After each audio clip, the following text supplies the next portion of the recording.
Colombia is currently hosting over 1.3 million Venezuelan migrants and refugees, and that number continues to grow every day. Actually, there is an outbreak of dengue fever, there is an outbreak of hepatitis, and there is an outbreak of a virus called Moyaro disease. We've been carrying music within us since we were young. It's a feeling. Music is an art. Today, thousands of Venezuelans will be forced to make the difficult decision to leave their homes behind in order to survive. As they prepare for the long journey and gather the few belongings they are able to carry, there will be thousands who have already crossed into Colombia after having walked for days, weeks, and months. They often arrive exhausted and without enough money for the basic needs they've come in search of, and the difficult journey as a displaced people continues. Colombia is currently hosting over 1.3 million Venezuelan migrants and refugees, and that number continues to grow every day. The need that exists is increasingly overwhelming, and the resources available are being stretched. But there's a hope that rises above this desperate reality. There are welcoming communities that have recognized the resilience of the Venezuelan people, and they are determined to walk with the displaced in their search for a new home and life. We invite you to be a part of this journey. This is Living Truth.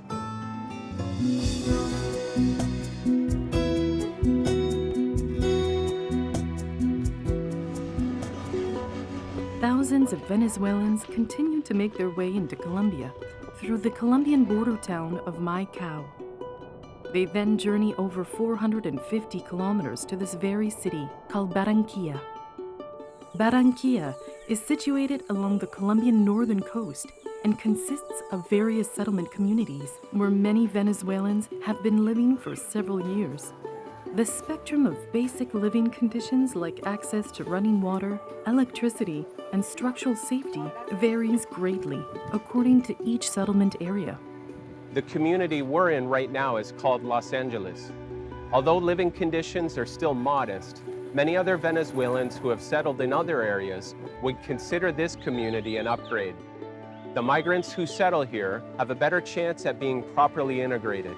They are surrounded by welcoming local neighbors, and they don't face the daily risk of being evicted, which is often the reality for other settlement areas in the city. Elizabeth Santos knows all too well the Venezuelan migrant experience. A Colombian national, Elizabeth immigrated to Venezuela years ago and started a successful business. Recently, she and her family were forced to leave Venezuela. Leaving her business behind, Elizabeth, her husband, and children returned to Colombia to start their lives as migrants for a second time. We were there in Venezuela for 13 years. I really like to cook. I like to prepare food. And we started a little business as entrepreneurs with empanadas, only breakfast. What made us come back? It was really because we were seeing that things were getting harder every day. Because we worked with food, every day we sold 200 buns stuffed with chicken, sausage, ham and cheese. We sold arepas, and suddenly the products began to be in short supply.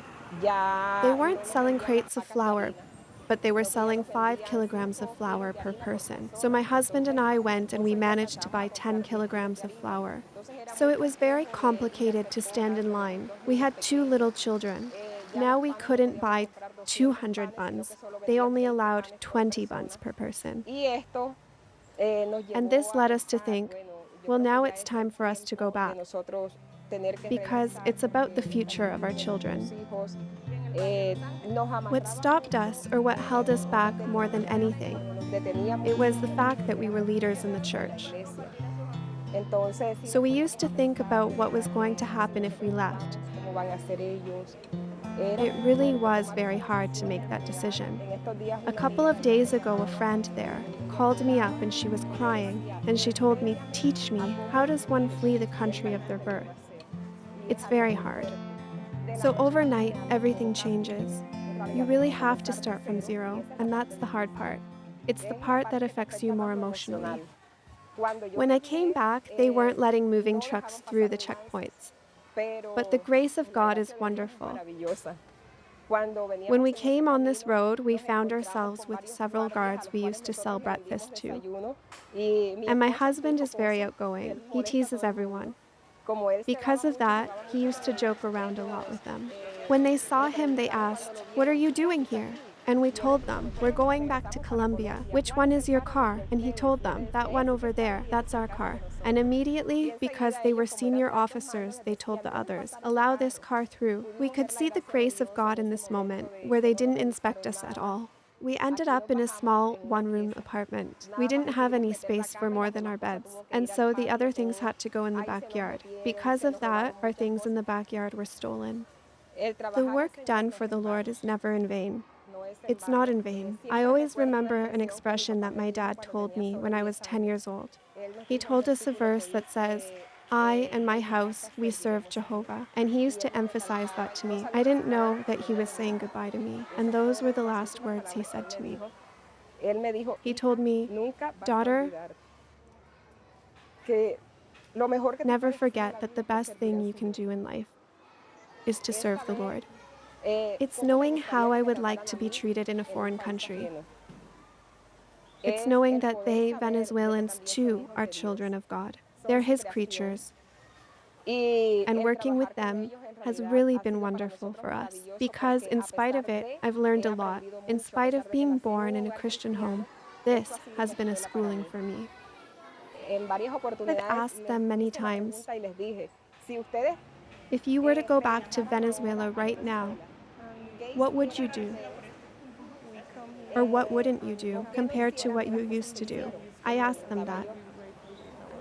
Then they told us, we wouldn't throw away food.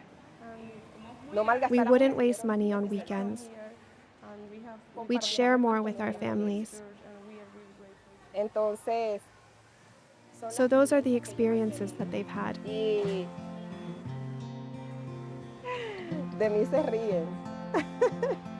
You'll laugh at me because I can honestly tell you I'm Venezuelan. I'm Colombo Venezuelan. I'm Colombo Venezuelan. My children are from there, and that makes me belong more so to them because they were born in that country. So I'm Colombo Venezuelan because I love the Colombians. It's the land I was born in, and may the Lord bless this land. Elizabeth meets regularly with Venezuelan women in a church-based support group. A sense of community and bonding are crucial for displaced people. Feeling welcome and connected, these women share their stories and learn that there is hope for them here in the community of Los Angeles. It's easy to forget that not too long ago, Venezuela was once the wealthiest nation in Latin America, with the world's largest oil reserves. But in 2014, the economy began to collapse and has continued in a downward spiral ever since. As the cost for necessities and services began to skyrocket, so did the number of migrants and refugees, causing the largest exodus in the region's history. From about 700,000 at the end of 2015, the number of migrants and refugees from Venezuela has now reached over 4 million. By the time this program airs, the numbers will have increased drastically. This is Living Truth, El Camino. Living Truth and the People's Church are partnering with Tear Fund and Latin American Mission to support the wide-ranging needs of the Venezuelan people throughout Colombia. These long-standing mission agencies work together with local churches to ensure the most efficient use of resources are getting to those who need them most. Their support ministries include both immediate relief programs and long-term care initiatives centered around sharing the love and good news of Jesus. It's a special day here at the church in Los Angeles. The long-awaited Ontario Christian Gleaners food donation has finally arrived. And everyone pitches in to help offload the precious cargo. This container with 200 buckets of dehydrated meals sat in Colombian customs for 6 months. Each pail holds about 375 servings. Locals will often add rice, beans, corn, or meat to extend the number of servings. The soup mix is comprised of dehydrated vegetables, blended and packaged by the Ontario Christian Gleaners in Cambridge, Ontario. The People's Church in Toronto, Canada, provided the funding to ship the containers to Colombia for reshipment into Venezuela. This shipment holds the equivalent of approximately 1 million servings. About 75,000 servings will remain in Los Angeles, with the remainder being smuggled into communities in Venezuela. In the second chapter of the book of James, we read the following. What good is it, my brothers and sisters, if someone claims to have faith but has no deeds? Can such faith save them? Suppose a brother or a sister is without clothes and daily food. If one of you says to them, go in peace, keep warm and well fed, but does nothing about their physical needs, what good is it? In the same way, faith by itself, if it is not accompanied by action, is dead. There's a well-known phrase that goes like this: actions speak louder than words. If this is true, the Colombian church is shouting the love of Jesus to the people of Venezuela. They are demonstrating that faith in Jesus isn't simply embodied in words, but also in practical deeds. From feeding the hungry, to clothing the naked, welcoming the stranger, and crying alongside the broken, the Colombian church embodies our living Savior at work. As thousands of Venezuelans make the decision to leave their home country every day, the need is too great for any one church or ministry to meet alone. It is time for the global body of Christ to respond. I invite you to join us as we actively partner with the Colombian church to meet the practical needs of the displaced pouring out of Venezuela every day. Living Truth is partnering with Tear Fund and Latin America Mission. Our goal is to raise $300,000 to help support our Venezuelan brothers and sisters. We encourage our Living Truth family to prayerfully consider offering your generous financial support. With your donation, together we can offer assistance to those who have become homeless, destitute, sick. To offer your support, simply visit our website or write to the address on your screen or call 1-888-269-6085. You can also make a secure donation online. We thank you in advance for your generous and heartfelt support. The local church here in Colombia isn't just a building with 4 walls where people gather a few times a week to learn and fellowship. The local church here in Colombia is the tent along the refugee highway, where loving volunteers treat and wash the feet of the displaced traveler who has walked for several days. It's the clinic along the border town where medical professionals treat those who would otherwise have no access to medical care.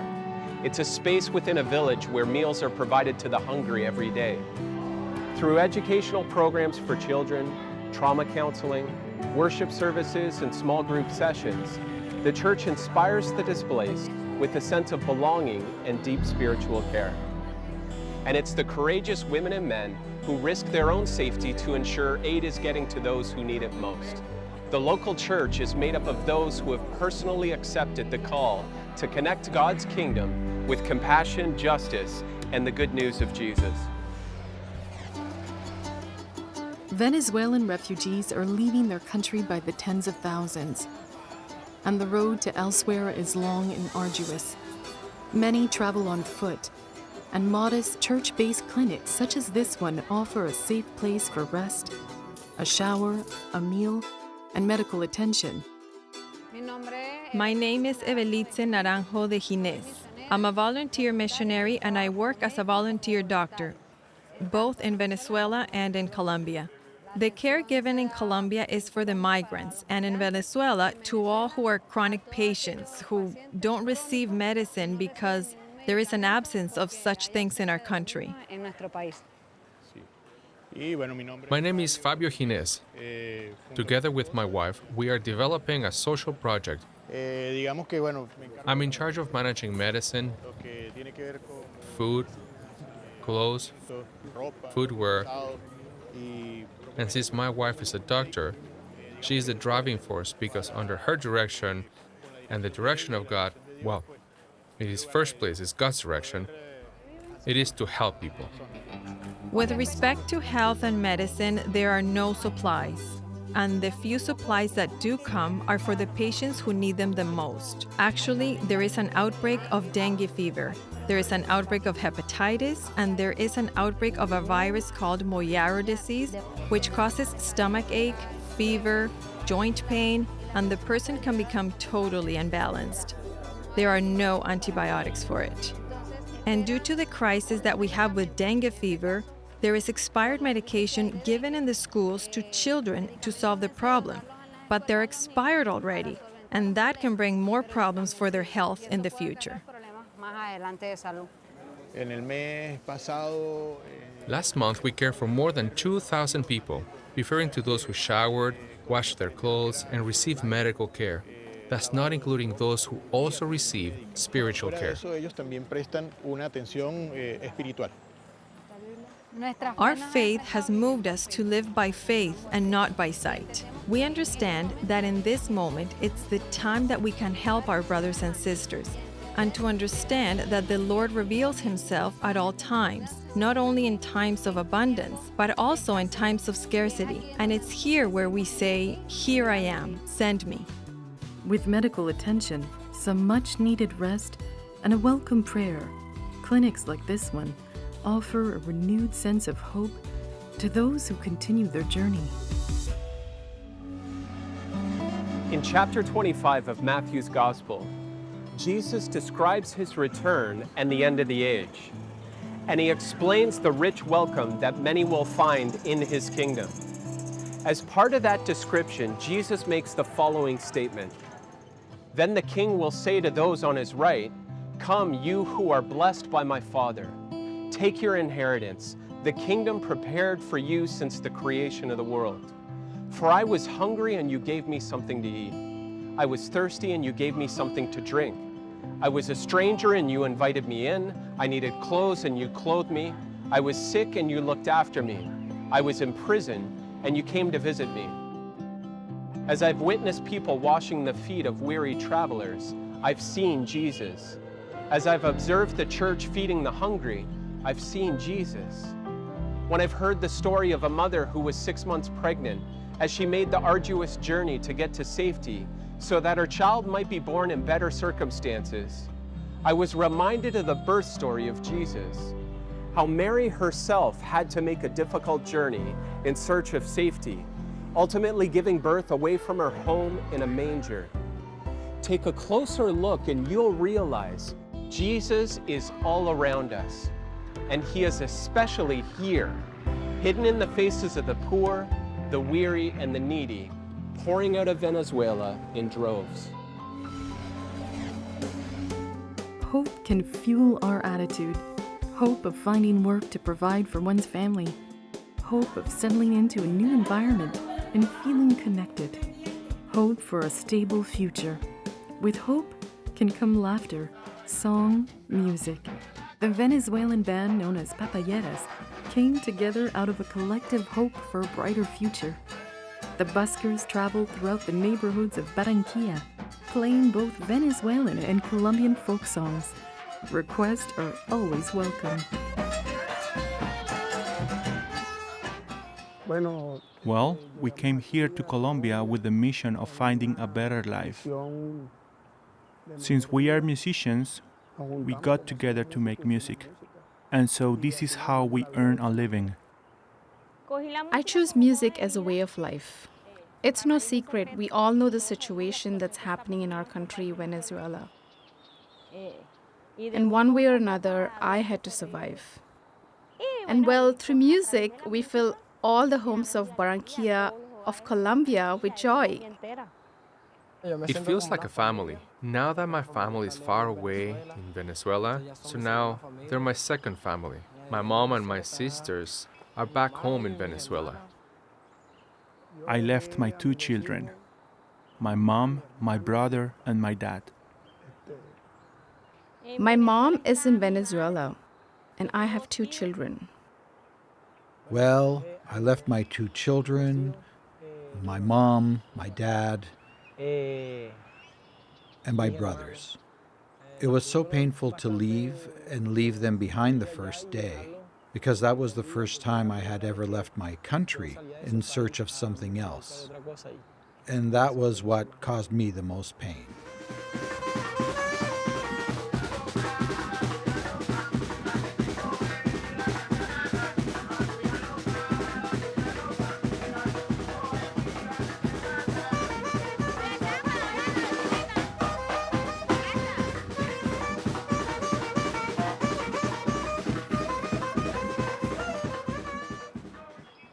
And well,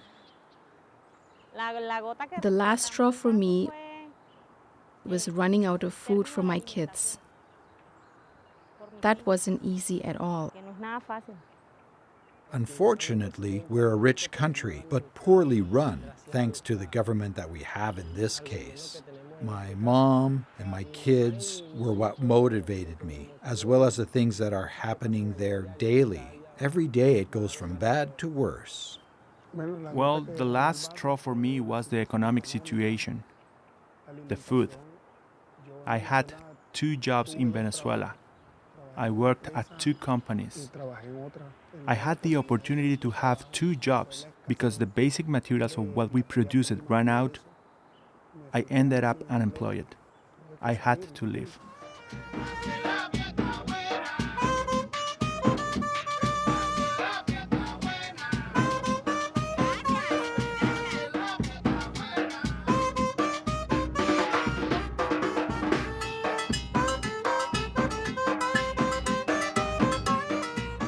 We are here, as they say, borrowing from everyone. And we know that the situation there is difficult.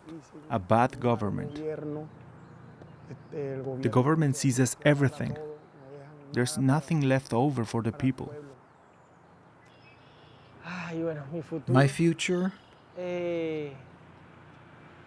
To work in my country. To work in my country for my kids, my family. That's my future. To be comfortable, to have a home, to have stability, a dignified and honorable job. That truly, oh my Lord. And well, what do I want for my future? That my kids would live how I lived at their age. To bring well-being to my kids so that they will grow up healthy. My future is to have a good job in Venezuela. It's been 2 years and 7 months of not seeing my family. I hope to go back very soon to see them and to always be with them there.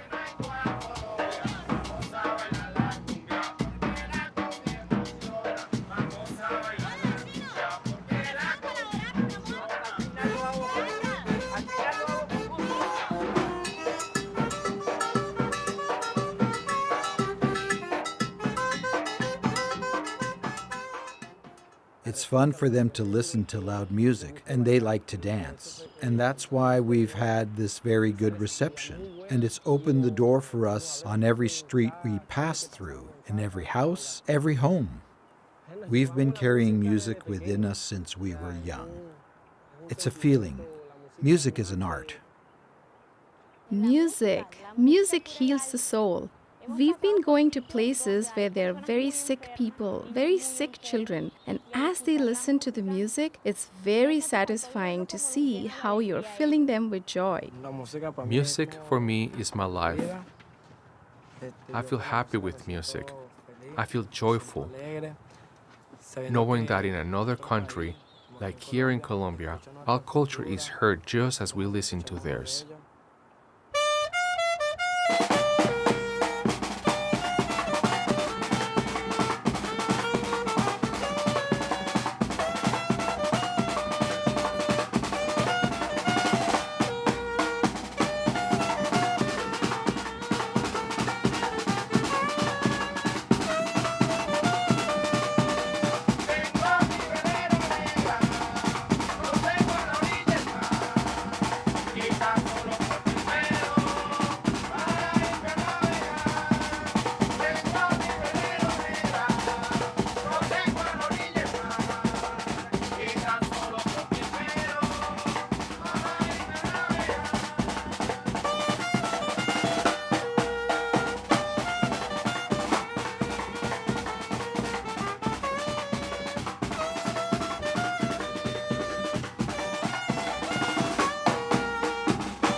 Living Truth and the People's Church are partnering with Tear Fund and Latin American Mission to provide Venezuelans with the support they need as they search for a new home and life in Colombia. Our partners work with local churches made up of loving women and men who are constantly struggling to stretch their own resources to provide the care that is so desperately needed. From feeding the hungry to clothing the naked, welcoming the stranger, and crying alongside the broken, the church is embodying our living Savior at work, and the work is unceasing. Our goal is to raise $300,000 to help support the work of the church through Tear Fund Canada and Latin American Mission. To do this, we need your help. Our Living Truth family has always responded to the call for justice and compassion in our global neighborhood. By acting on our call to love and care for our Venezuelan neighbors, we are living out our faith in Jesus. We are demonstrating that our faith is not simply embodied in words, but also in generous, practical actions. We are opening doors for people to see and experience the power and love of Christ.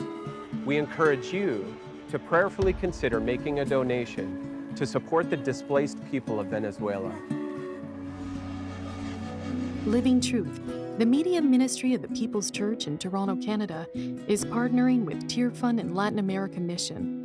We encourage our Living Truth family to prayerfully consider offering your generous financial support. With your donation, together we can offer assistance to those who've become displaced, destitute, and sick. To offer your financial contribution, simply visit our website or write to the address on your screen, or call 1-888-269-6085. You can also make a secure donation online. We thank you in advance for your generous and heartfelt support. We can often make the mistake of painting the refugee reality with a single brush. But it's important to remember that each displaced group is unique in their needs and who they are as a people. Our Venezuelan neighbors aren't fleeing from a natural disaster or a war-torn situation. They are being forced to actively make the decision to leave their homes because the most basic human needs are no longer accessible. Millions have made their way out of Venezuela into countries all around the world, and thousands continue to arrive here in Colombia every day. Their journey is long and filled with uncertainty as they move forward with only the will to survive. Although the Venezuelan migrant crisis is greater than ever before, God continues to move in amazing ways through our partners and the church body here in Colombia. These loving women and men have accepted the call to connect God's kingdom with compassion, justice, and the good news of Jesus. We invite you to join us and be a part of this call as we continue to pray for our Venezuelan brothers and sisters. This is Living Truth.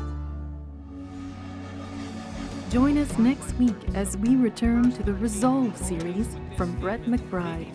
We ask you to keep our Venezuelan and Colombian brothers and sisters in your prayers and to continue with your generous financial support. This is Living Truth.